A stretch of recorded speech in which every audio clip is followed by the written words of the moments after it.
Welcome, fellow masters. My name is Musaki, and today we're going to talk about the top 10 servers that are worth grailing. Now, far be it from us to tell you what you should do with your hard-earned grails, but if you are looking for some suggestions, we have a few that we can give to you. So let's not waste any more time. We're jumping right into it.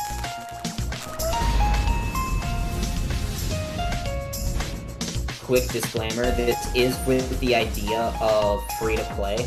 I'm not going to be suggesting like 5 stars, because 5 stars are already hard enough to get as is. These are units that basically anyone can get from a perma roll. Which I think is the better way to go about this. So, I want to kind of start off on the 10th one we have. This is no particular order, but we do have 10. Yep, I just listed 10. It's not like, oh man, Number 10! the worst one. Like, no, this is just like 10. It's just 10 of them. Just 10, so... One per 10 classes. And I exonerated 4 classes because they suck. Well, it's not that they suck, it's just really hard to... So I want to talk about your 10th option. This is a relatively newer servant on in FGO, and that's Zufu. This unit's so fucking worth it. Oh my Christ. Yeah, I know. The one of the newest servants in FGO, and you put her on the list. Granted, I have not messed around with her myself, so tell me what does she gain from getting those grails? She is so fucking cracked. She is literally budget Merlin. That's a lofty title. She is a budget Merlin for arts, and it's ridiculous what she does. Alright, fair. Let's go over it then. What's the first Because she's a quote unquote selfish support, quote unquote. Okay. Her first skill is a targetable 30% batter. Sorry, I'm looking at her third skill. My bad. Her first skill is a party-wide heal 1k to 2k. Removes the latest debuff and increases party NP generation for 3 turns. It's on a 7 to 5 turn cooldown. Very nice, very good. This is just like an all-around generalized support skill. Debuff cleanse is always very nice to have. A party-wide heal, always very nice to have. And the NP generation on top is just icing on the cake. Yeah, 20 to 30% of them is not bad. There's 3 turns. Her third skill, also very nice. It is a party-wide 10 to 20% arts up for 3 turns, 20 to 30% crit damage up for 3 turns, 20 to 30% undead damage increase for 3 turns, and it's a party-wide critical attack chance down for the enemies for 3 turns. Wow, that's a lot. So you couple the arts performance with the NP generation increase that you just got on the first skill, and this kind of compounds on each other. Then you get her third skill, which is a targetable 20 to 30% battery, and it's a buff removal resistance. And if you have Consort U, which we just had in NA, the welfare version release, and she will be getting a rerun, it will also increase their NP damage for 3 turns, 20 to 30%, and it'll further increase their gauge by 20. So this is technically, if you're using like Lance or Consort U, a 50% battery. Wow. Okay. Holy shit. Right. If you look at her passives, she has basically Avenger, but like a really stuffed version of Avenger. She passively increases her arts performance by 8% and increases her NP gain rate when she takes hits by 8%. That's good. Now, because she's a 3-star, she doesn't have the highest HP pool, but she's still a 3-star. And without foes, her HP stat is 9.3k. It's not bad. That's like 4-star level. That's pretty good. So the reason why we would grail her is because of the passive of settlement creation and to get that HP up there further. Her entire shtick is if I get targeted, I'll get more NP. If I get targeted, my HP is going to go down. We don't want her HP to go down, like, at all. Right. Because her NP is fucking gross! It is a flat heal to herself, but it is also 20 crit stars every turn for 5 turns. The fuck? Wow. You know what? Here's double fragment of 2030. for 5 turns. It is an And arts. it's also a self HP regen. Jesus.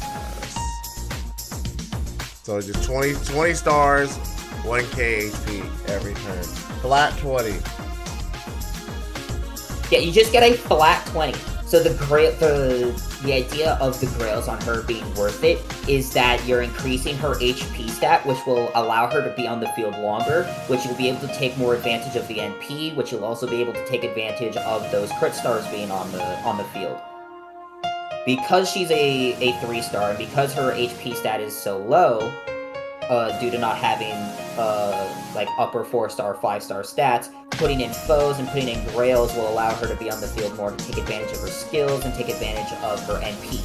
Because you could also pair her up with Tamamo, for example, to start looping Tama's NP for the skill refreshes to get even more value out of her. She is a budget Merlin for arts while also being an HP tank.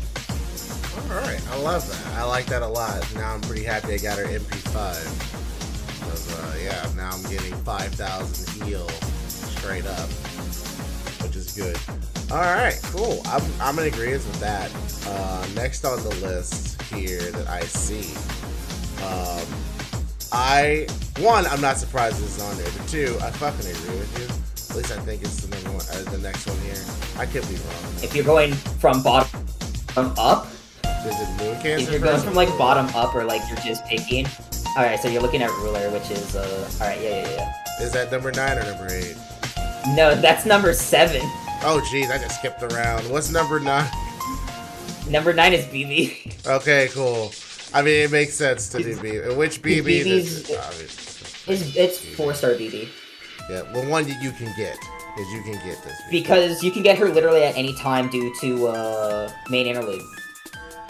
Exactly. You can at least get MP1.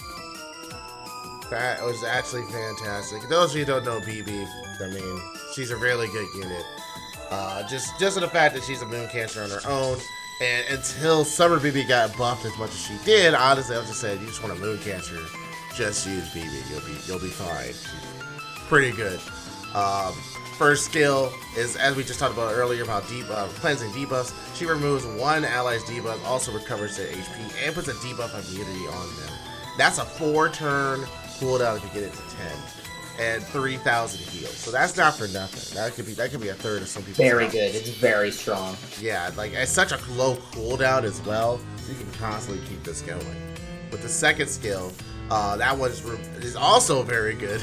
It removes an enemy's evasion or invisibility, and it has a chance to stun them. So if you have this at 100%, you are stunning them and removing their protections, which is fantastic. To say, oh man! If you're also leveling it to 10 for the 100% stun chance, it's at a 6-turn cooldown.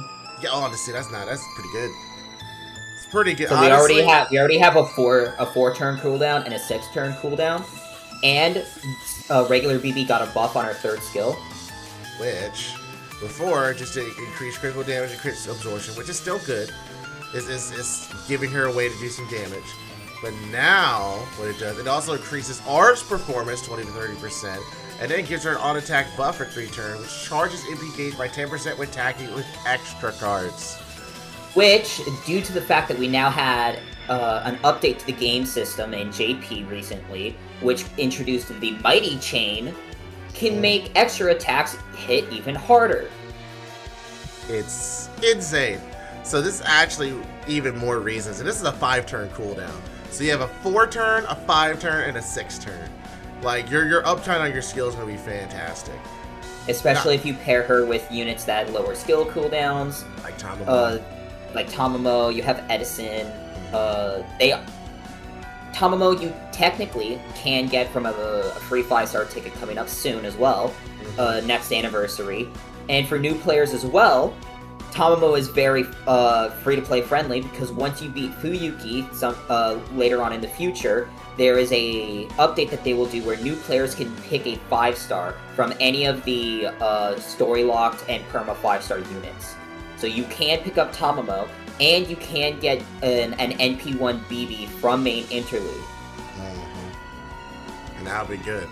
I mean, her passives also heavily support her as well with the 10% to her arch performance, her debuff success rate, and her debuff resistance, meaning it's harder to put some debuffs on her. But even if she did, she's going to cleanse it, so this is very good. And then we have her MP, single target damage, but it also charges the party's MP gauge by 20%, while also, if the enemy still lives, reduces their debuff resistance for 3 turns, depending on overcharge. So it's a really good MP, honestly. Even an MP1 is not bad. For main and elite, you will have to, I believe it's banner prisms that you need to pay to get extra copies, isn't that right? I think so. It could be other rare prisms. It's one of the two. Yeah. The reason why grailing her is worth it is, if you just like scroll up to her fucking stats and you compare it to Shufu, who we just recently talked about, she basically has 4k extra HP just off the rip, which is why Shufu is worth grailing. Because this is 4-star stats. But BB is a DPS support unit, so grailing her will give her the extra attack that will allow her NP and her crits and her face cards to do extra damage. Plus, she's getting even more HP. This is also without any silver foes, so she's at 8.1k attack pre-silver foe, which equals out to 9.1 post-silver foe. Meaning that if you wanted to grail her to 100, that is 10.9k attack, and upwards of 17k HP.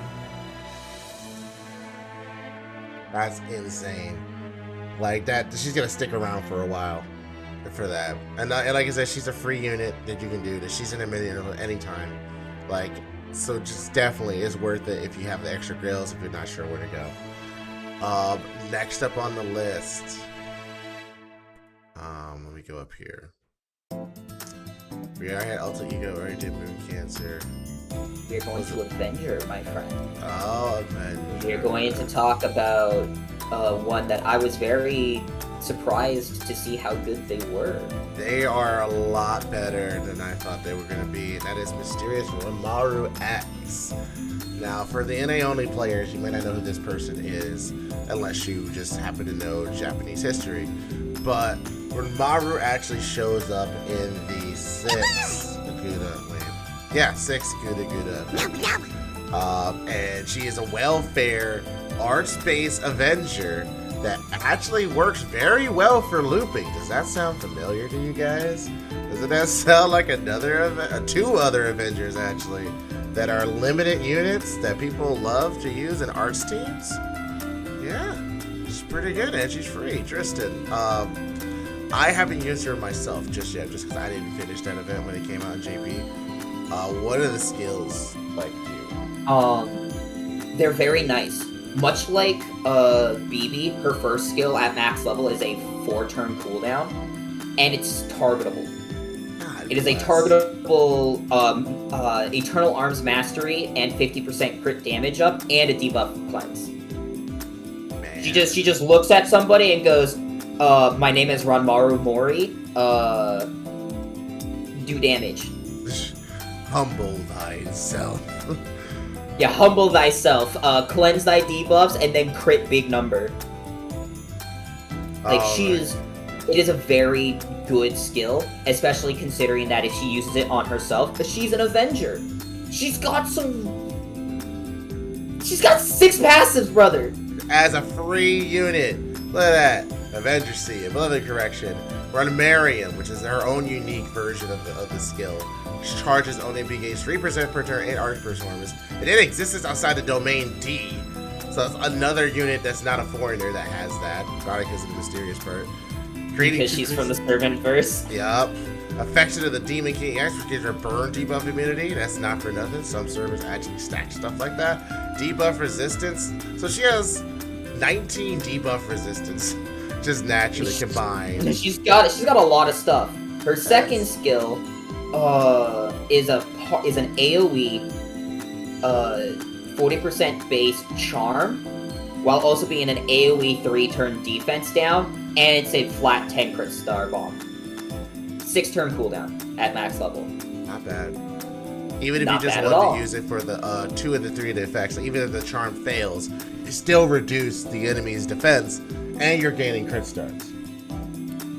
And then her third skill is another 10 flat crit star Oh bomb, my god.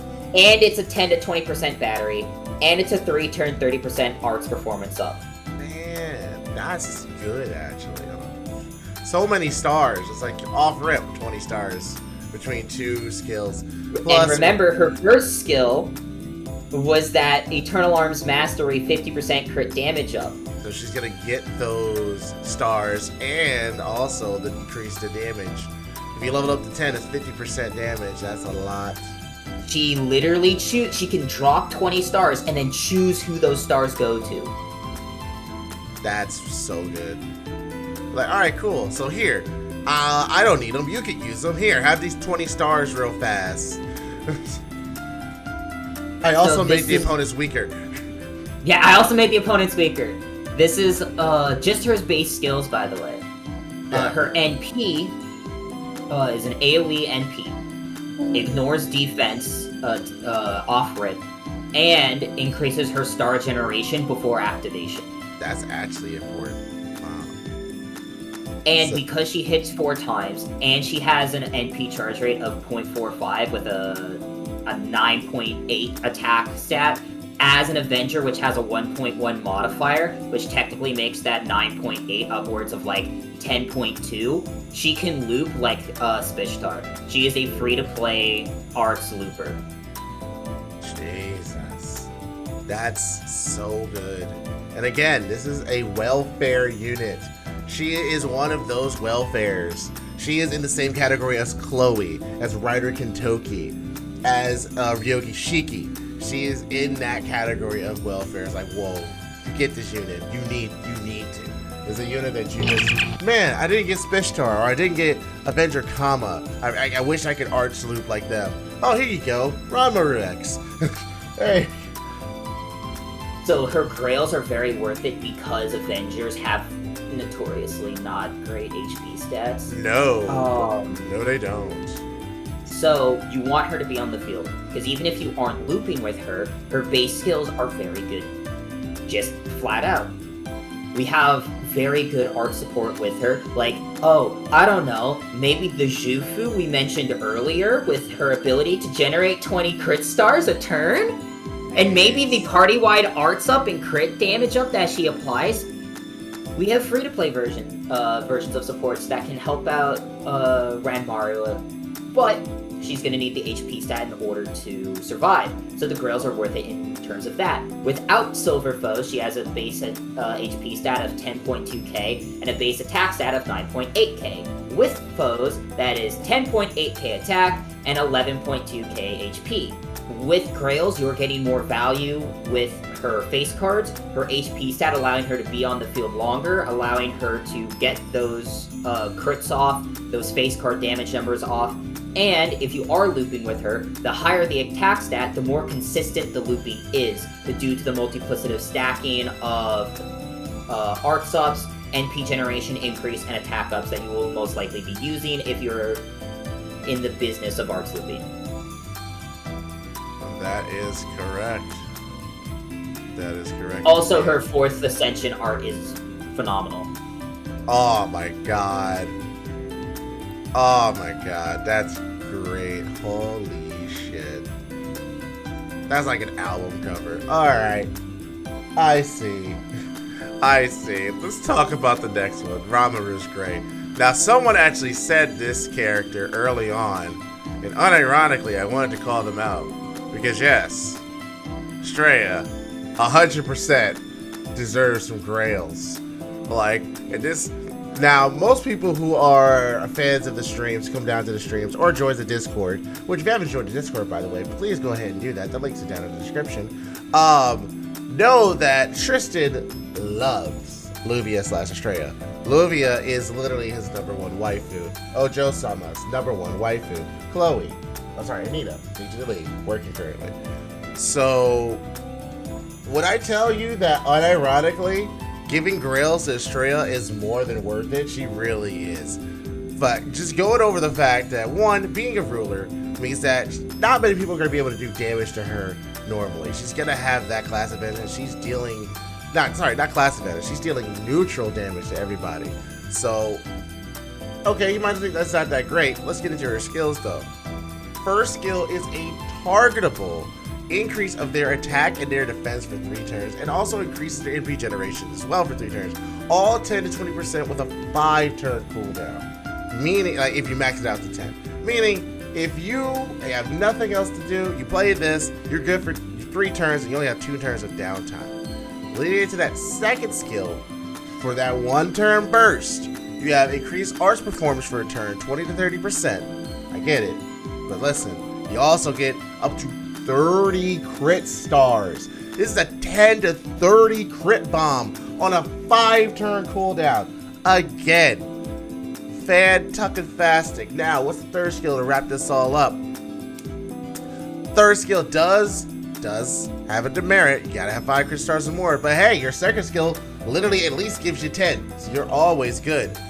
But it increases your crit star absorption for a turn, and your critical damage, and also gives you a 20% MP battery.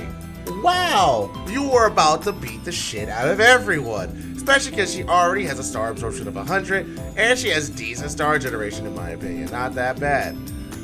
But we're not even talking about her passives, which also increase her critical damage and her arts performance, and she also has her own version of Divinity Goddess Essence, which increases her damage and debuff resistance.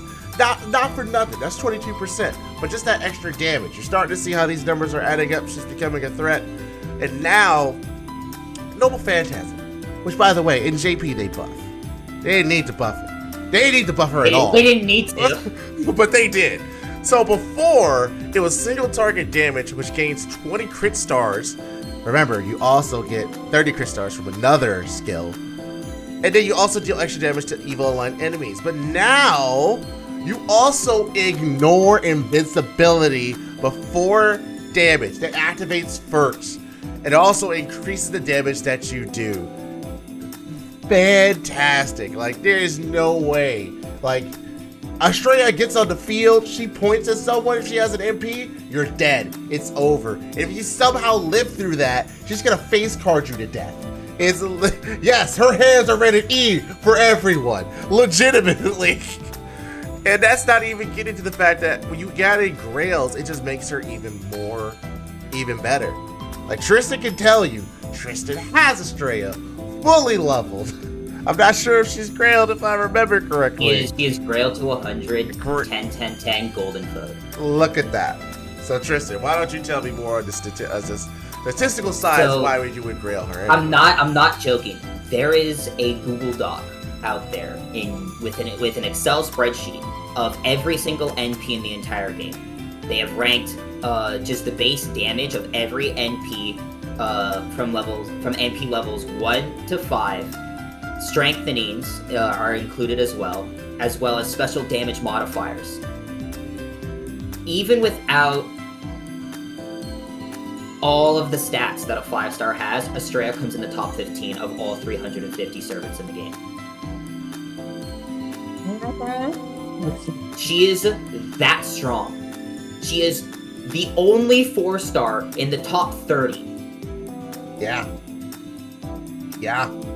She is a perma 4-star ruler. You can get her off of a 4-star ticket, which they do bring back, I think, for 6th anniversary or sometime around there.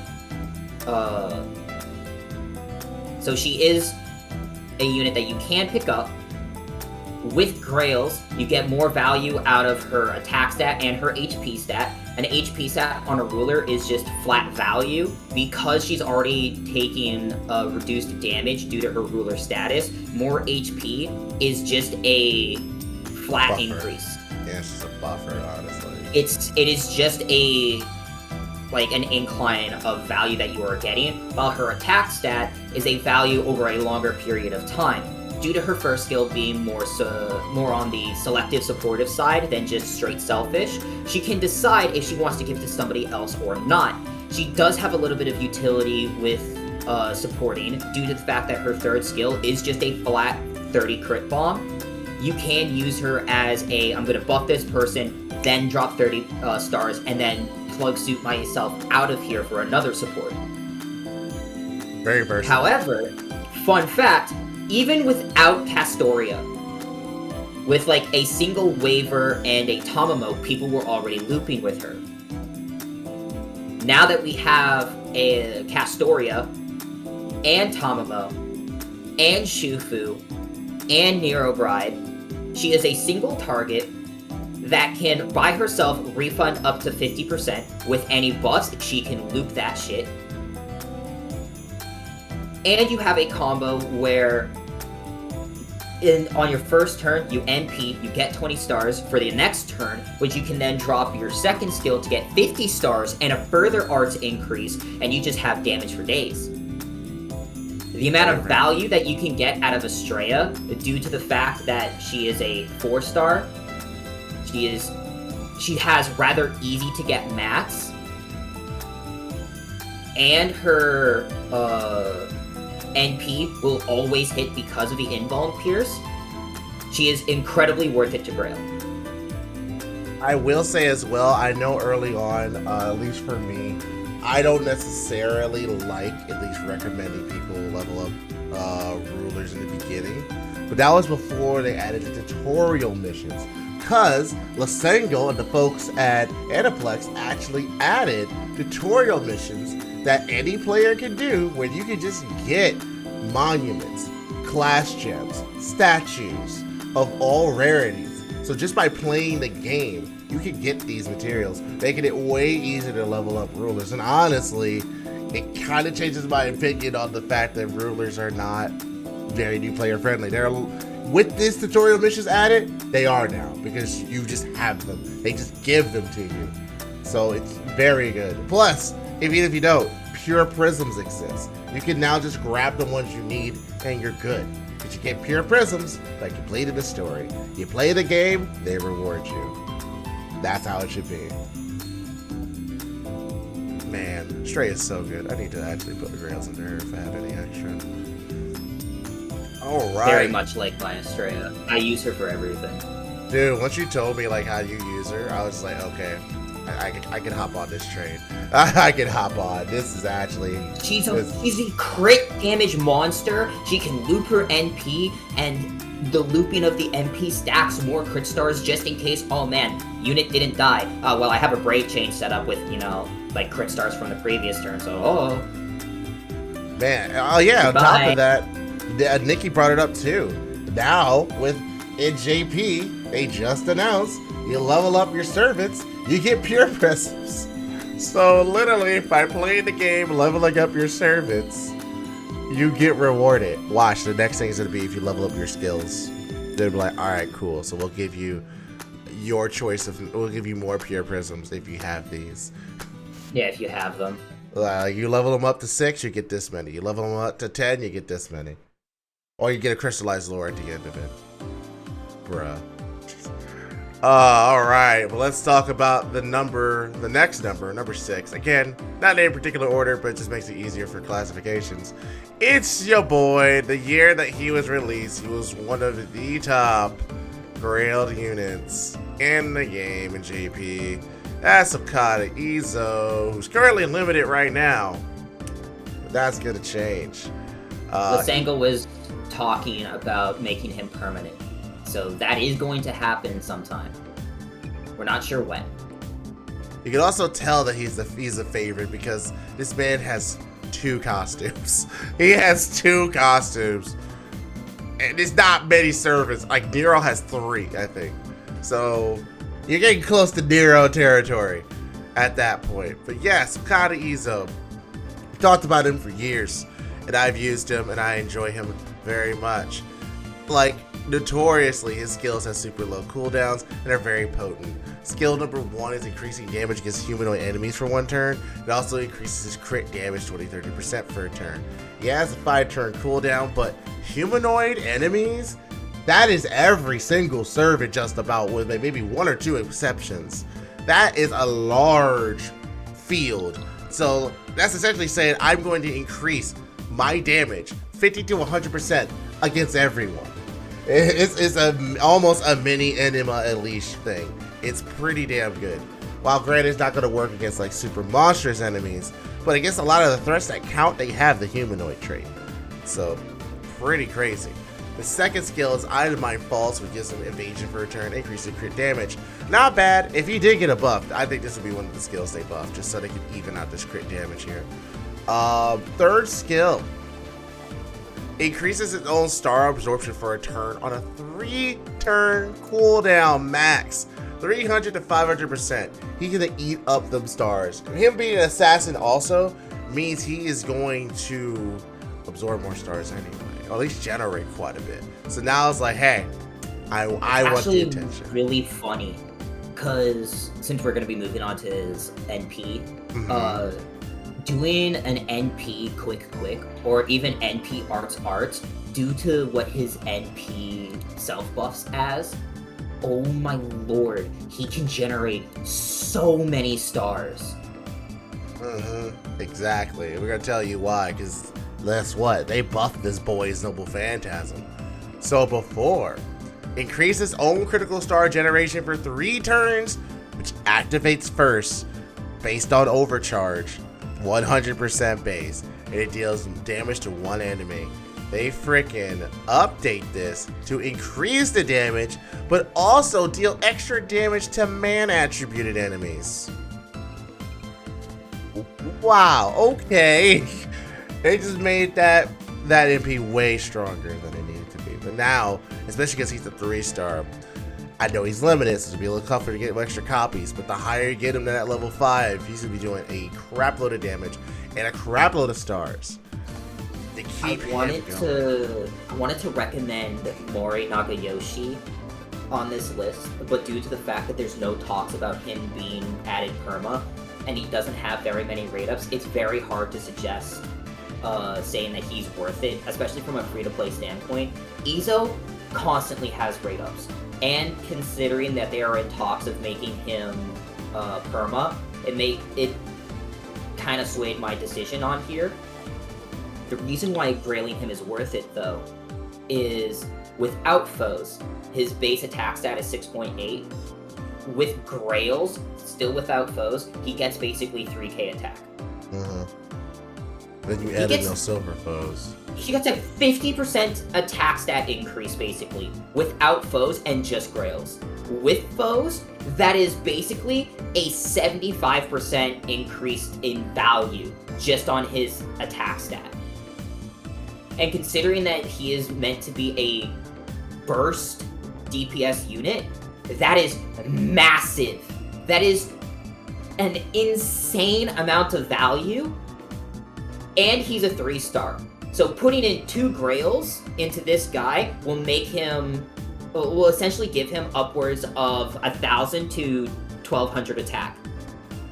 Putting in foes, you're basically like adding a third of his attack stat already on top of him. And that's not even getting into his HP stat. 8.8k without foes. You're just allowing this assassin to stay on the field longer to do even more damage. He gets ridiculous amounts of value. Absolutely insane. Like, he's really good. Honestly, there's not much I can say about him. Stat-wise, he's great. There's a reason why they made him limited in the first place, because he actually is very pushed. Like, and that's why, aside from that too, he looks great, has a great attitude. Look at that final ascension. Look at that. Look at that boy. Yeah, but like, you need to look at the fucking second costume art. That shit is oh, so look at that boy. Look at him. Man, that's so good. I gotta get that costume when it comes out. Oh, man. Now then, enough. Now I get to be on my bullshit. Yeah, enough of goo goo gaga over Izo, because we've done that quite a bit. But now we go on to some other choices. We go on to the 5th choice, which is a caster. When I saw it, I'm sitting here like, okay, all right, I understand it. Most people think we're probably gonna say this. Hohenheim doesn't need it. He doesn't need the grails, just so you know. He's pretty functional at level 70. C doesn't need the grails. Plus, he doesn't have a main interlude. It's not gonna happen. Nah, we're talking about your boy. Asclepius. I love him. I love him so much. He is so good. He is so strong. He is. Chad, Merlin doesn't need I had to choose between either Asclepius or Chen Gong. I figured Like out and it was a very hard choice for me to make. I didn't really know if I wanted the potential farming unit or the stall healer. But I figured that I might as well go for the stall healer to at least maybe broaden people's horizons on how to play the game. Because everybody knows about Chen Gong. Correct. Everybody knows about his ability to loop. But there's more to the game than just farming and looping, and I wanted to try to open people's perspectives by talking about Asclepius. Yeah, it's a little weird because I remember the conversation mainly around the time the whole Mothman meme started. Like, farming wasn't really as valued as it is now, and now it's devolved into not just farming, but no, you have to be looping all the time, 3 turns or less. That's to be the most optimal. And I'm like, whoa, this is weird. This is a different. And now I guess we have to talk about the other aspects of the game. I'm glad you learned that farm is important, but there is other ways to play this game. So yeah, you use him more than I do, mainly because I'm still mad at him for literally replacing Irisfield in every way. Like, in every possible facet. Lower rarity, better skills. Her Noble Phantasm is his skill. That doesn't make any goddamn sense. Just power creep the hell out of him. Anyway. The Noble Phantasm is his skill. Oof. Oh my god damn. Oof. So let's talk about this dude. His skill, God of Medicine, is a great skill. 5k HP and increases the debuff resistance by 50%. Not for nothing. Son of Apollo can seal opponent's MP for a turn. 100% if you max it out. And 20-30% party MP generation. So this is good. You can use him to help stall, which again, he's built to do. It's part of his thing. Keep you alive as long as possible. Keep the enemy from doing what you need them to do. Then the third skill. Charges MP gauge, removes party debuffs. Boom. Done. 10-20% party gain and no debuffs. Bye-bye. On a skill. Back in the day, only one servant had that. I believe it was Martha. She was the only one that had a debuff on a skill party-wide. That was Noble Phantasm ways. So there you go, just here. And now, again, also the fact that he increases the debuff success rate, which is important, and arts performance, and divinity just for a little bit extra damage, just in case, just for a little bit of salt. But now, MP grants guts, except for self, 1 time 3 turns. It also grants party debuff immunity, that also increases HP for every turn for 3 turns. Overcharge 3,000. You're not gonna get the 5. Overcharge 500% is gonna be 3,000. You're not gonna get that 5, but still 1k HP every turn. For comparison, really quickly, just so you know why I'm mad, I misspoke earlier. Her MP isn't a skill for him, but Irisfield Dress Up Heaven, who's a well-fared unit, 4-star. This is her skill. Make healing power increase for 1 turn. Gives invincibility increase, grants self invincibility and increase the self MP generation rate. Recovers 1 allied HP to 3,000, and then she just gives 3,000 HP and it grants CS status for 1 time. He literally has a better version of her Noble Phantasm. There's no way in any world that you would use Irisfield over freaking Asclepius. There's no way in any world you do that. She's more expensive. She does less. It's just like, wow, they power creep the shit out of you. I'm so sad. So his base heal on his first skill is her 3rd skill. Yeah, this freaking 5. This is like, all right, cool, 5k. Here you go. Here you go. The only like issue with Asclepius would be that he's story locked. I do think he gets a another 2 grade ups within the next 2 years before Annie 7. Louisa can But because he is story locked, you can at least roll for him on story gacha. People won't recommend it, but it is an option. There is an ability for you to roll for him. Plus, for GSSRs, he will probably be in there. Yes, GSSRs, he is a limited 3-star. So if you roll on casters, he is... Oh, sorry, he's not limited, he's story locked. So but he will be on there. The value that you get for Grailing Asclepius is his HP stat and the ability to stay on the field in order to heal. He is a unit that excels in stalling and keeping the team alive. Because he does not give himself a guts on his NP, having that HP stat, putting in silver foes, putting in grails, you will get the value of keeping him on the field so that the HP regen can do its job, so that he can then get the refund on his skill cooldowns for the first skill and the third skill, so that he can keep getting the HP regen, so that he can keep getting the guts on the party.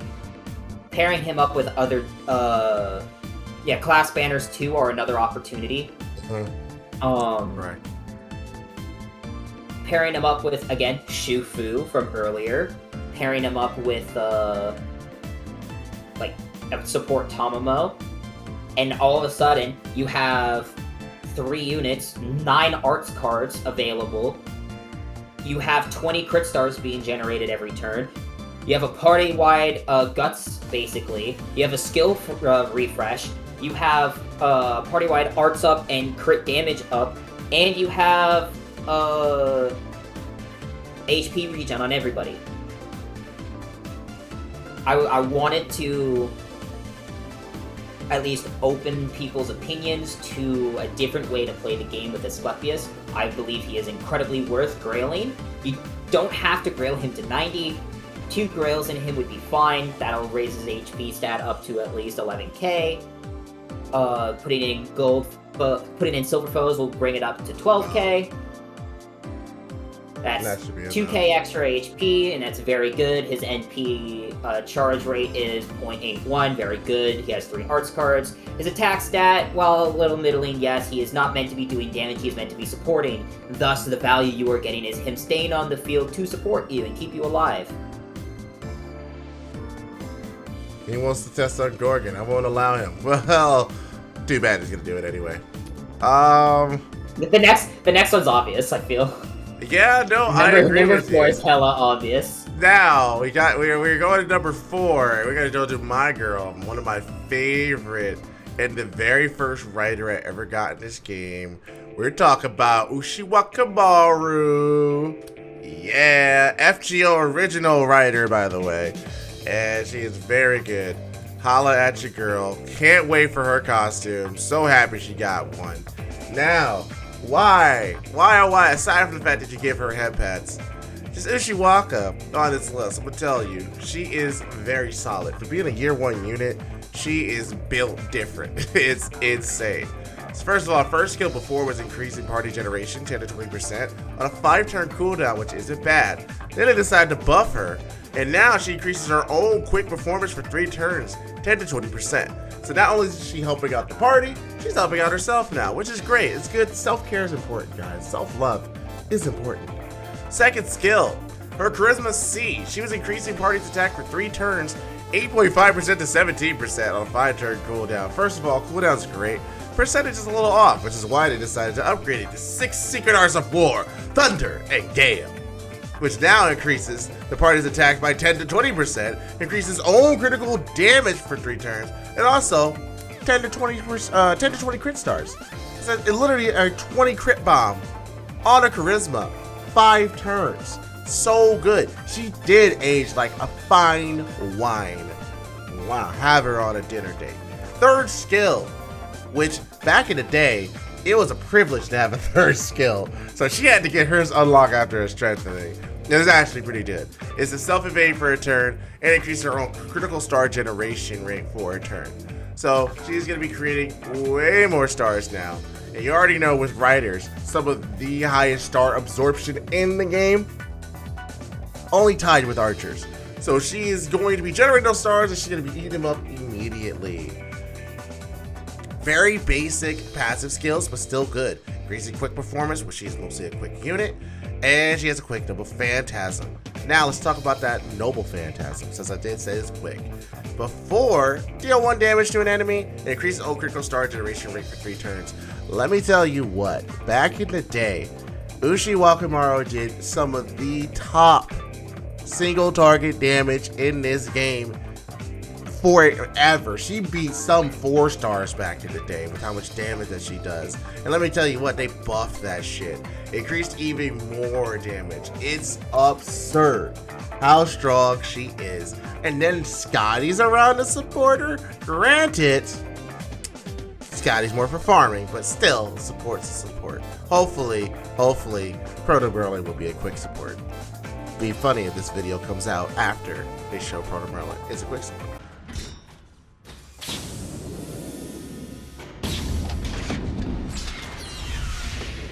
Fine. I'll do it myself. But why are the grails important for her? I can tell you because I grail her to 80. Her attack stat, she needs that. You want her to be your boss damage dealer, she needs to have a higher attack. At 70, max attack is 7,000. With silver foes, it goes to 8,000. Even just getting her up to level 80, that goes up at least to the 9,000, which is a lot better than it was before. If you go for her somehow, some way, she gets even higher. But she needs the grails. The higher the grails, the better. I at least did 80 just to show that she helped me through so much early game. And even in some cases, I'll pull her out here and there, just like I did my Hans Christian Andersen. She is such a good unit with some base stats. Back in the day, DW did not know how to balance servants. Servants were either really, really good or they were really, really shit. There was no in between. There's a reason why Gilgamesh is still so good. Why Waver has been on top of the list until they just now been able to like power creep his ass. But even still, he's still good. He's still in that top area because you can get him for free. And Ushi Wakamaru is a 3-star, non-limited. You can get her anytime. And they buff her like crazy. And yes, for those of you who know, she does share the same voice actress as Meltrillis and Martha. So, very good there. Sorry, I know Tristan probably has some more thoughts on that. But for me, I love my girl. I love Ushi. I had to talk about her a little bit. But Tristan, enlighten me on some parts that I might have missed in her kit, in her style. As of current, where we are right now, she is the, if I'm remembering correctly, without special damage modifiers, she is the 2nd highest damaging rider in the game, with Ozzy being in the lead. And that is solely because of attack stats and buster scaling. So Ushi still do damage. You see Ushi still go burr. It's a little rough that her MP doesn't have anything else on it. Yeah. It's just flat damage, which is why the value of Grails increasing the attack stat is incredibly nice and incredibly nice to have. Due to the fact that without Silver Foes, she's at like what, 7.7k attack. Yeah, it's not much.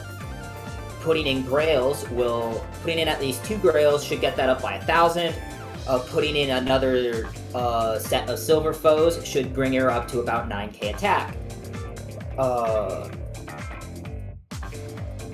So the value of grailing Ushi is you are turning your sustained DPS due to the fact that she has a charisma and she has a quick up. All of these last for 3 turns, and the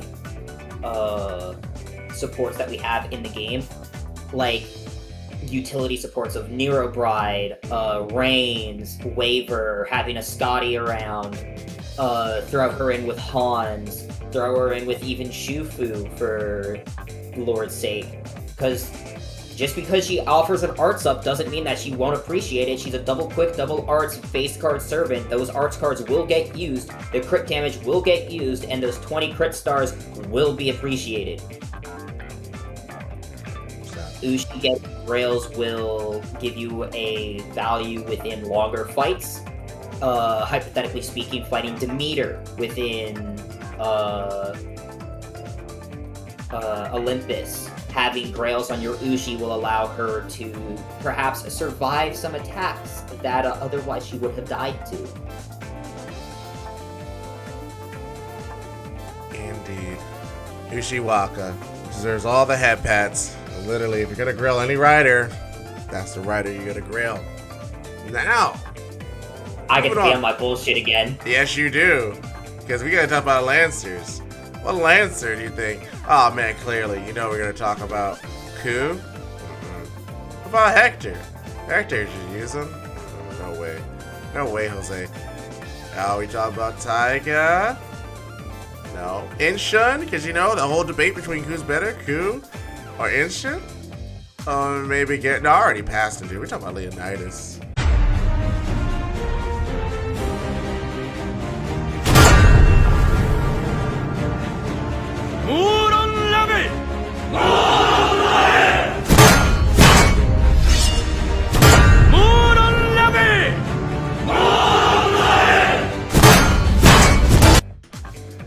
Leonidas.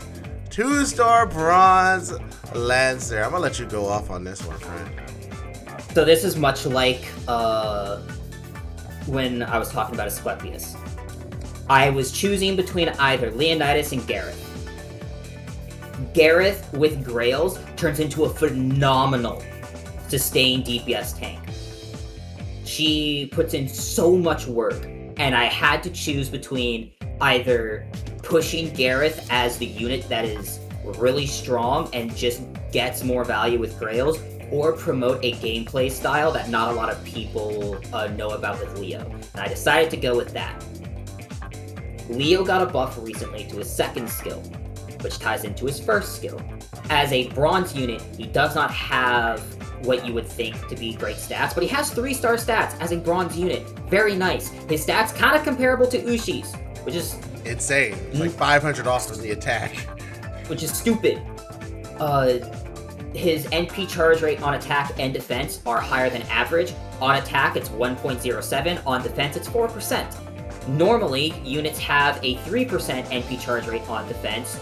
The upper tier is 5%. He has 4%. Very strong. Very good. Double buster, double quick. With 1 arts card. With his first skill being a taunt. Taunts are very valued in this game, and since it's his first skill, you can do specific team comps, or taunt comps, just with him at level 1 due to this first skill being his taunt. With the second half of the skill being an NP generation increase for 3 turns, 50 to 100%, on top of having already a 1.07% charge rate, you can get his NP up fairly quickly. Why does this matter? Well, his second skill is a Guts that got buffed to Defiance of the 300.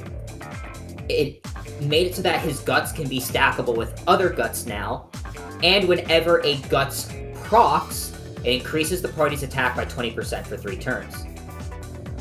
He is a tank that buffs your team for doing his job.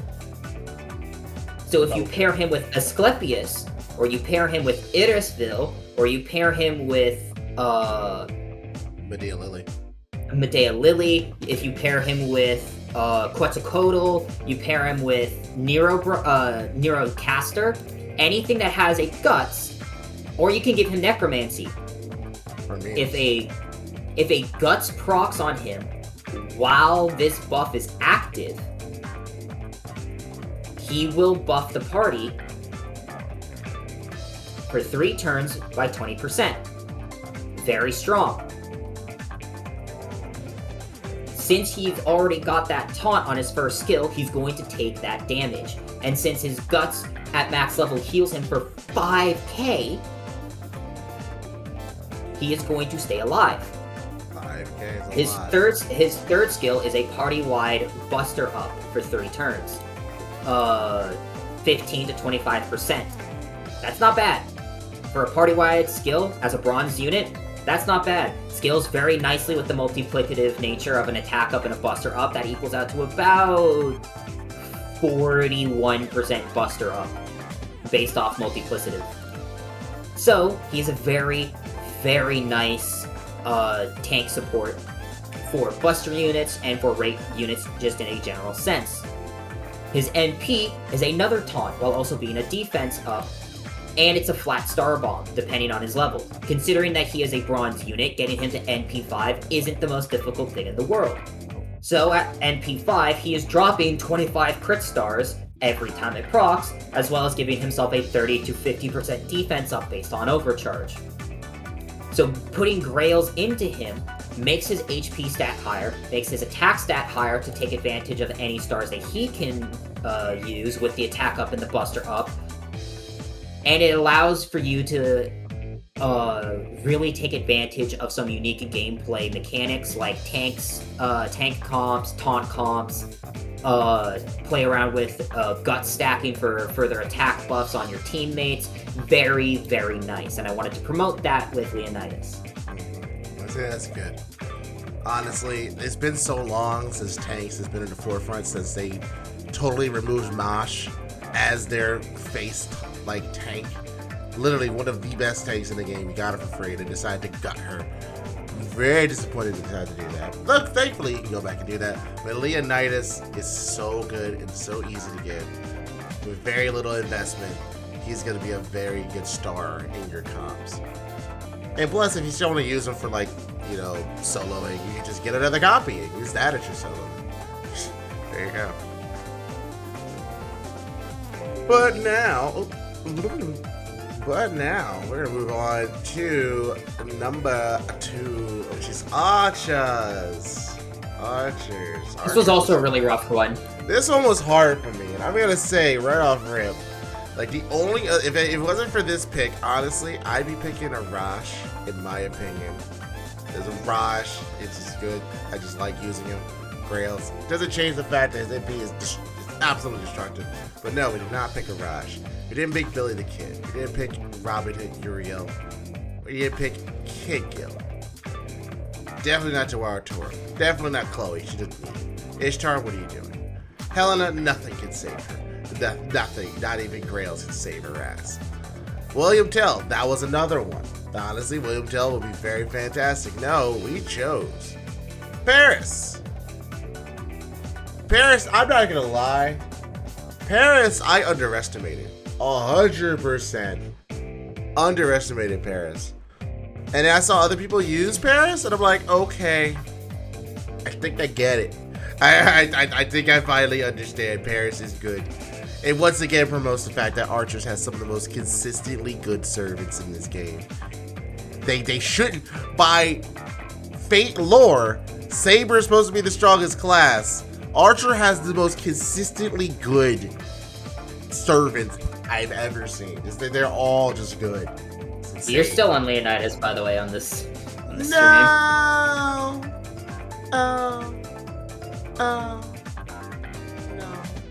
I got too excited. I got too excited. I did. I really did. I'm still in Lancers. Why are you back in Lancers? I just want to relive that moment. Crash. No. I'm just gonna go. I'm just gonna record over this. And just, no, not that. Not this. Not that. What are you doing? Nothing's gonna save her. Paris. Nothing's gonna save her. Okay. Well, people live will know that happened. The video, they won't. So, what's the deal with Paris, as I have not raised my Paris up yet? So, Paris is part of a special attack damage trio within the Archer class. We have Robin, we have William Tell, and we have Paris. When I was thinking of which Archer is worth your grails, it was very difficult. You have Arash, you have Billy, you have David, you have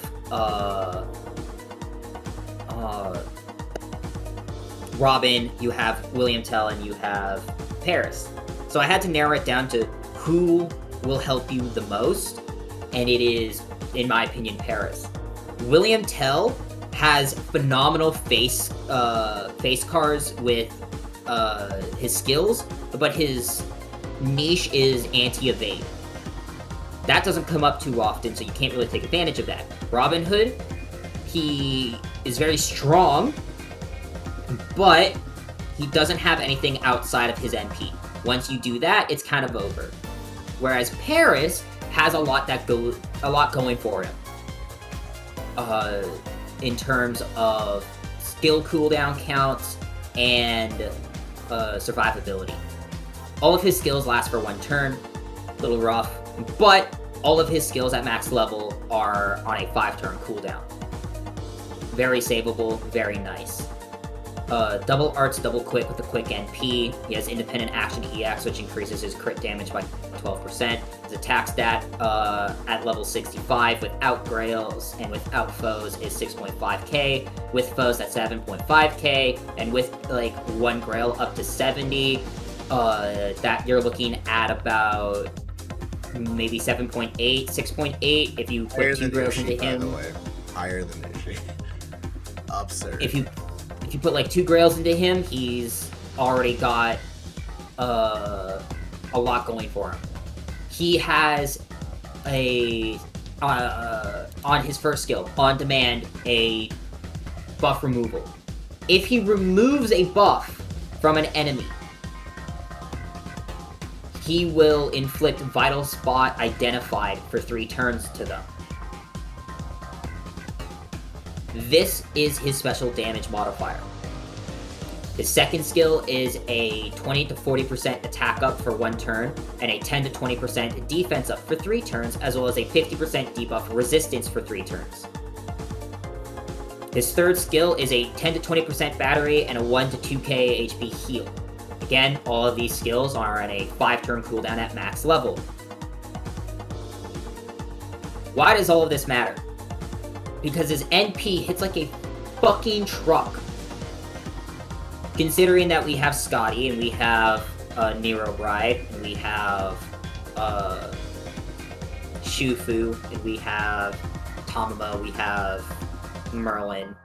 We have a bunch of supports that can make this NP hit even harder than it already does. But due to the way that special damage modifies regular NP damage and regular face card damage, as well as how it mixes with attack buffs, you put a quick performance up on Paris, that quick performance up is going to go miles. It's going to scale multiplicatively with that 40% attack up, and considering that at NP1, he's doing 1200% single target damage, and at NP5 it's 2000% single target damage, with a 150% special damage modifier due to vital spot identified, he's very strong. He can hit upwards of 1.1 million damage with 2 Scotties. It's not even hard to level up either. The He has thing incredibly... would be the arrowheads. The arrowheads would be the hardest thing at level 8.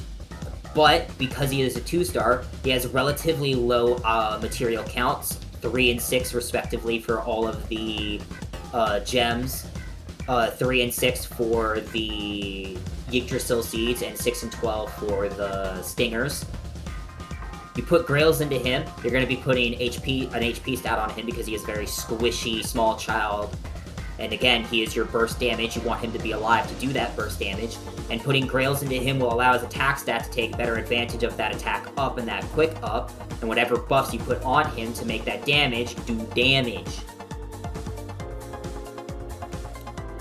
Putting in grails will save your life.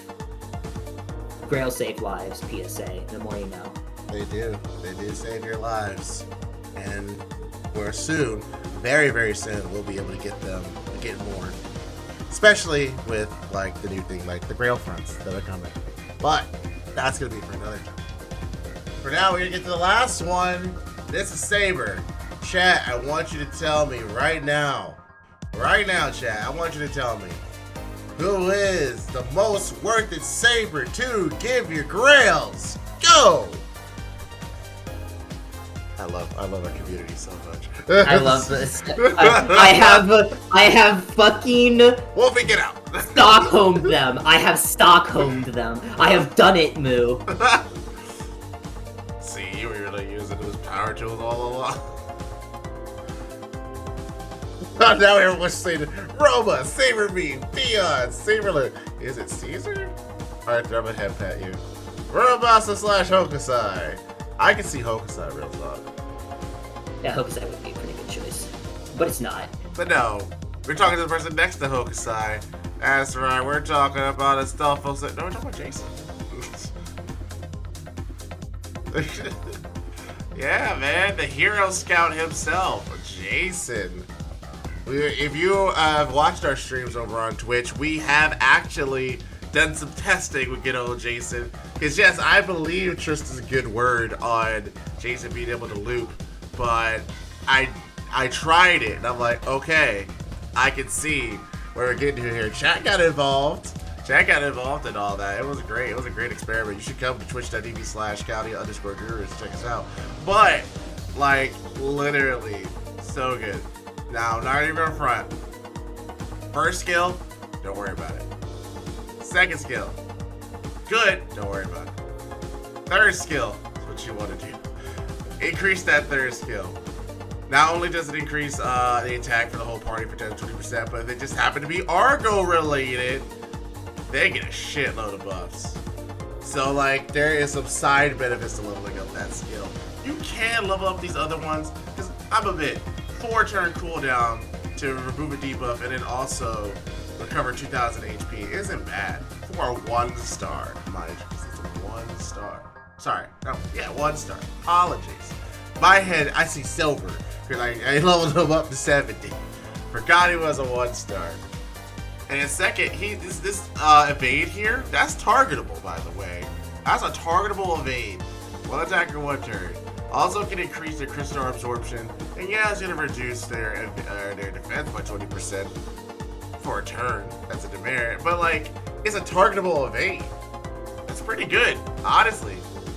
Not bad. And push bitter on itself, increase some crystal absorption if you want a face card. But no, we're gonna talk about that MP. MP hits 5 times with an arch performance that activates first at 20%, 100% overcharge.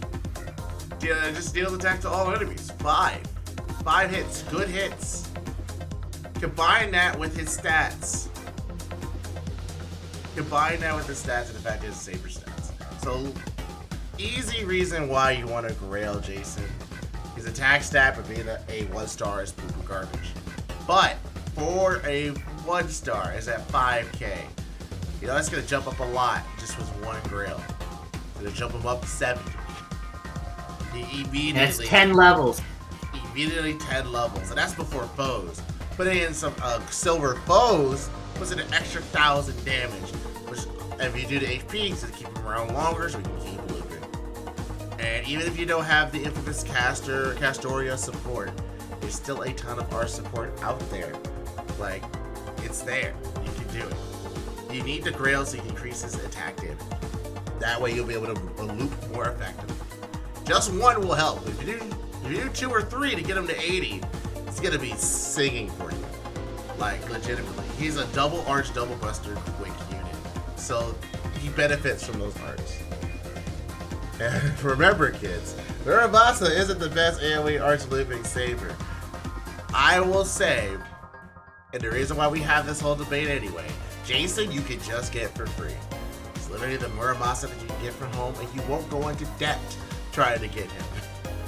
Like, Muramasa has more utility than Jason in terms of single target because of his second skill and his third skill. You can take Muramasa into challenge quests and you will excel. But if you were just looking for farming, Jason can do that. You don't need to roll for Muramasa to farm because you have Jason. You can get Jason to NP5. Jason's NP is better than Muramasa's NP. Maybe not in terms of animations, but because Jason's NP has a higher scaling arts buff than Muramasa, because Muramasa has the same overcharge effect, but at a lower scaling. Jason's is higher, Jason hits more times, and Jason has a 3-turn attack up, which scales multiplicatively with the arts performance increase, and the arts up stats, 1 NP, and it starts to snowball. It's better and better and better. It's not just 1 turn, it's 3 turns. So, 3-turn waves, boom. It gets stronger and stronger and stronger. It's good. Plus, there's a lot of good CEs to help if you want to help them with MP generation. Like Divine Banquet's a 4-star CE that you can get right now. Everyone can get that one. It's just there. I'm sure there are other equivalents at lower rarities that you can get too. Friend point. So that's what it is. You need the grails, increase his attack, his HP, keep him around longer, have him doing damage. He has everything you need. Yes, he is a joke character, but trust me, my friends. Just want an arch looping Saber? He's the king, baby. And bitch be looping. This bitch be looping. This bitch doing numbers. This bitch doing numbers. That is all we have to say on those servers that we believe are worth to grail. Have we convinced you? Do you have your own thoughts? Why don't you let us know in those comments down below? And in the meantime, go check out the other videos that we have in store. We have the Clairvoyance EX playlist over here, and as well we have our latest video to the left. So give that a look out, like, comment, and subscribe, and I will see you there.